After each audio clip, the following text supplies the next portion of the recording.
Assalamualaikum teman-teman, apa kabar? Ketemu lagi dengan saya Busri. Semoga kalian selalu sehat walafiat ya, selalu dalam lindungan Allah, selalu diberikan kemudahan, keberkahan, keselamatan serta kebahagiaan. Amin. Terima kasih banyak ya teman-teman yang sudah subscribe dan sudah mendukung channel ini. Tanpa kalian saya bukanlah siapa-siapa, tanpa kalian saya tidak bisa bercerita ya teman-teman. Terima kasih banyak untuk semuanya. Terima kasih untuk dukungan. Semoga Allah membalas kalian dengan kebahagiaan dan segala kemudahan. Amin. Kalian pernah mendengar nggak Gunung Arjuno teman-teman? Jadi Gunung Arjuno ini salah satu tempat di mana tempatnya sebenarnya indah. Jadi Gunung Arjuno, Welirang, Penanggungan, Wilis itu adalah salah satu gugusan pegunungan. Jadi dalam gugusan pegunungan, jadi di situ itu kalau kita mau kemana-mana lebih gampang aksesnya gitu loh teman-teman. Nah, Gunung Arjuno sendiri itu banyak sekali situs atau peninggalan zaman dulu teman-teman, dan yang jelas di Gunung Arjuno ini orang masih melakukan peribadatan, terutama umat Hindu ini masih mempercayai Gunung Arjuno ini gunung suci teman-teman. Jadi kita tidak bisa sembarangan di Gunung Arjuno ini. Nah, jadi kalau teman-teman pernah ke Gunung Arjuno, itu sebenarnya Gunung Arjuno ini enak ya, buat trek pendakian itu enak ya, tapi ya itu tadi ngeri-ngeri sedap gitu loh teman-teman.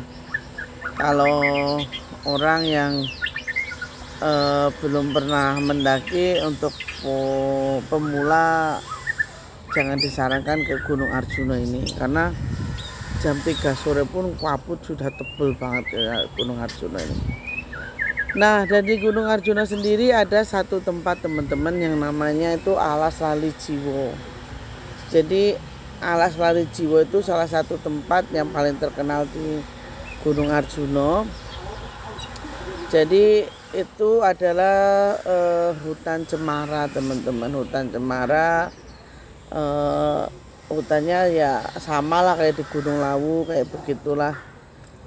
Maksudnya pohon-pohonannya sebesar itulah, tidak ada yang terlalu besar tuh.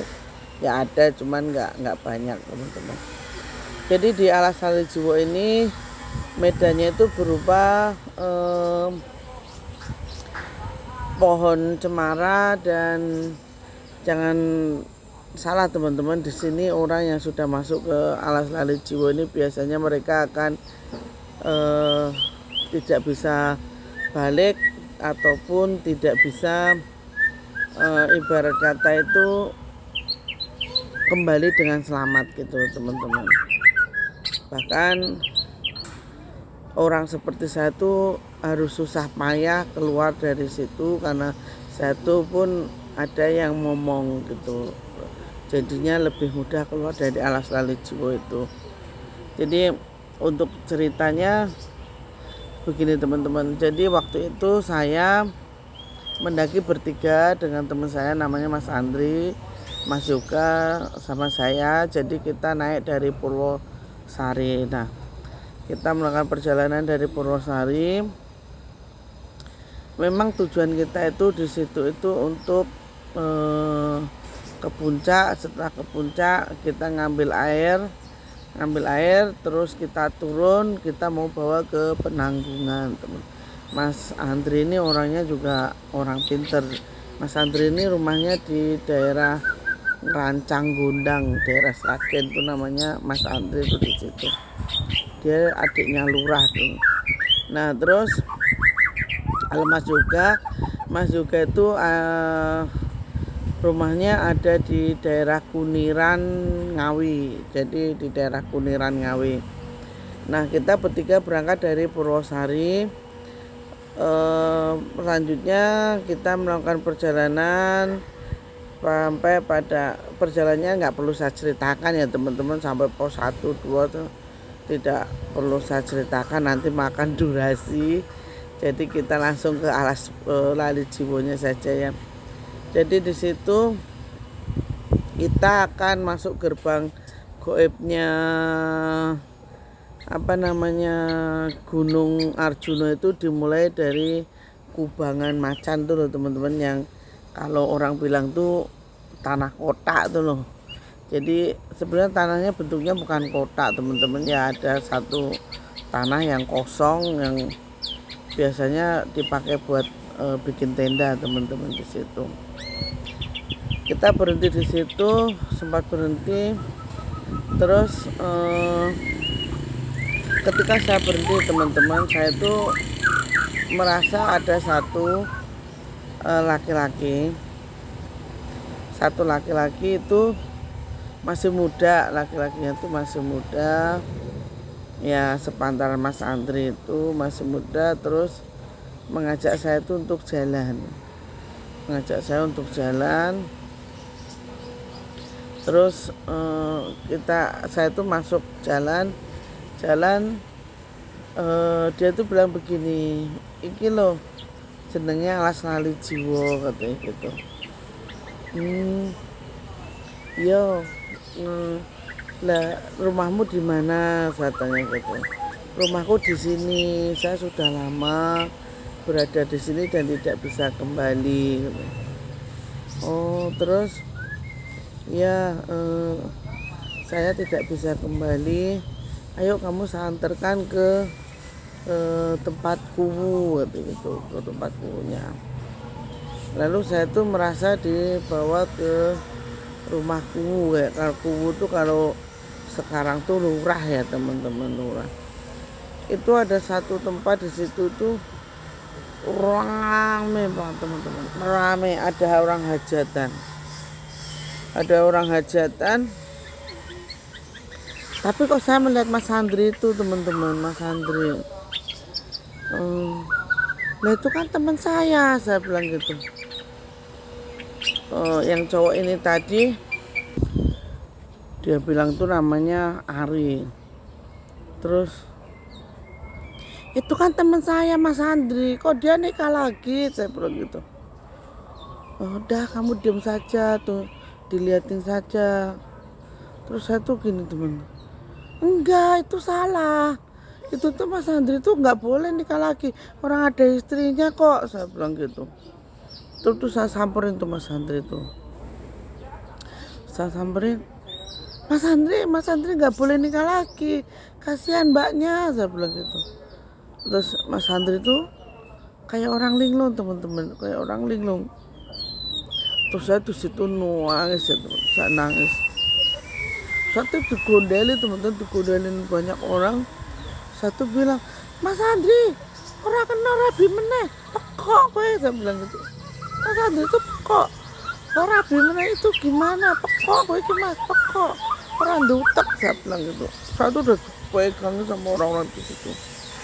Tapi Mas Andri ini diam teman-teman, diam. Dia hanya memandang saya tuh kayak orang kosong gitu loh teman-teman, kayak orang kosong gitu. Terus saya bilang, Mas Andri, eleng Mas, istighfar Mas, eleng, saya bilang gitu. Terus tiba-tiba itu ada kereta nih teman, ada kereta kencana itu datang ngambil Mas Andri itu mau naik. Terus saya sekuat tenaga tuh saya tarik tuh Mas Andri tuh, kakinya saya pegangin. Enggak, iki ora nyoto, iki gak nyoto Mas, ayo mulai Mas, iki ora nyoto, ora nyoto. Terus kan ternyata, Ari bantuin saya, Ari bantuin saya, gitu. Tapi sehari ini cuma diam teman-teman, cuma diam. Terus satu udah nuangis di situ, nuangis kejer di situ, karena saya tahu Mas Andri udah punya istri, punya 2 anak. perempuan laki-laki gitu.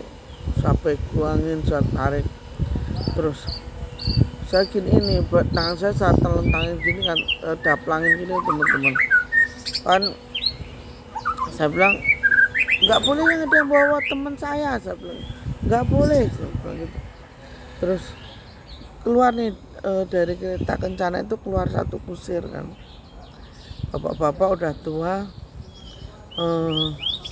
bilang wong iki kabeh mos dikarepke kok karo bocah iki. Jadi Mas Andri itu memang sudah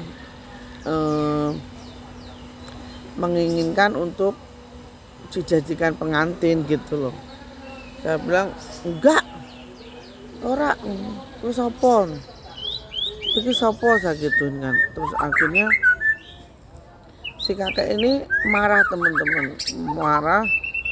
Saya ditarik, tangan saya ditarik ini, ditarik, saya dimasukin ke kereta itu, diikat di situ, saya dimasukin. Terus saya bilang enggak, yang tolong, tolong. Terus saya lihat Mas Andri ini seperti orang sadar teman-teman, sadar. Terus dia tuh ngejar saya, perasaan saya tuh ngejar saya kan dibawa pakai kereta kencana itu ya. Mas Andri ini ngejar saya teman-teman, ngejar, lari. Perasaan saya tuh ya Mas Andri ini lari, jatuh bangun yang di jalan setapak gitu teman-teman, jalan setapak. Jadi dia tuh jatuh bangun di situ, terus bundas semua lah, bundas. Nah sampai di situ ada sebuah bangunan, itu gerbang teman-teman. Kalau orang sini mah pendopo ya, pendopo itu saya diturunkan, didorong gitu tuh, betul. Akhirnya saya keluar dari situ. Saya masih dipegang ini, badannya sih nggak gede teman-teman, cuman baunya tuh kayak bau busuk gitu teman-teman, bau bangkai gitu. Akhirnya terus setelah itu tuh saya didorong.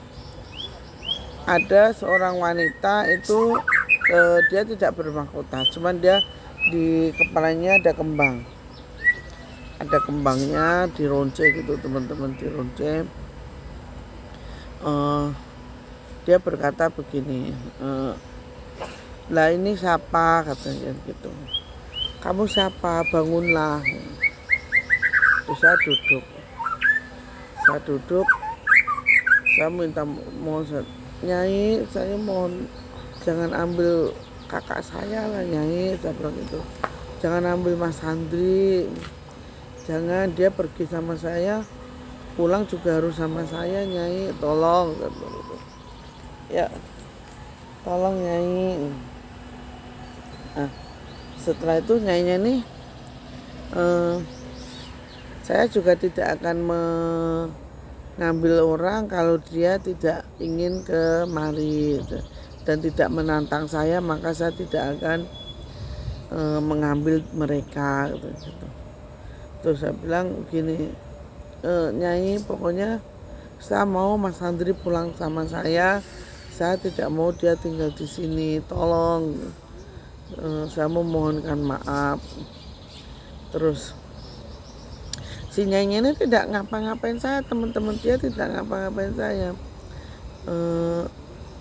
Jadi omongannya tuh kayak dari hati gitu loh teman. Lalu Nyainya ini memberikan saya tuh kayak, teman-teman tahu takir nggak? Takir itu yang dari pohon pisang yang buat naruh sesajen itu loh, namanya takir. Dia tuh ngasih takir ke saya, isinya tuh beras kuning sama kedelai hitam itu. Terus dia bilang begini, Nek, kamu pengen menyelamatkan temenmu ini, kamu harus memakan ini. Terus saya bilang, ya saya mau makan ini, tapi saya ingin teman saya pulang lagi. Nah akhirnya saya tuh makan delay hitamnya teman-teman, samakan delay hitamnya di situ, samakan di situ. Terus Nyai ini berkata begini, orang yang bisa keluar dari alas lali jiwa hanyalah orang-orang yang memiliki ketulusan dan orang-orang yang memiliki itikat baik. Kalau dia tiketnya nggak baik, maka dia tidak akan bisa keluar dari sini. Termasuk orang-orang yang sudah lancang mendatangi tempat saya, kata nyanyinya tuh seperti itu. Terus setelah seperti itu, saya sudah makan kedelai hitamnya itu teman-teman. Saya tuh bilang sama nyanyinya gini, Nyai, saya ingin ditunjukkan jalan untuk pulang, saya bilang gitu. Saya ingin ditunjukkan jalan untuk pulang. Nyai tahu yang ngomong saya, tolong tunjukkan saya jalan pulang. Terus nyanyinya itu berkata begini teman-teman, saya akan menunjukkan kamu jalan pulang, tapi kamu harus berjanji dulu kepada saya, suatu saat kamu harus datang lagi ke sini beserta anakmu, katanya gitu. Orang namanya itu saya iyain aja teman-teman, karena saya mikirnya Mas Andri ini biar bisa pulang kan. Dan di situ itu teman-teman, tiba-tiba orang yang tadinya mukanya itu ibaratnya ya kayak manusia biasa ini, itu nuwun sewu, jadi mukanya itu ada yang berubah, ada taringnya, terus sini ada yang gopeng, ada yang hidungnya, mulutnya ini, jadi kan manusia mulutnya begini ya, itu mulutnya begini, berdiri begini teman-teman, mulutnya yang berdiri seperti itu. Saya di situ nuangis kecil karena saya ketakutan ya, karena saya ketakutan. Terus tiba-tiba ada orang itu membawa Mas Andri tadi, Mas Andri ngejar saya, yang saya dinaiki kereta itu loh, kan Mas Andri ngejar yang lari teman-teman. Itu orang tadi itu, wes nang Bali ketika itu, wes wong loro nang Bali ojo nang kene suwe-suwe gitu. Terus saya tuh pelukan sama Mas Andri, itu perasaan saya nih, pelukan gitu teman-teman, pelukan.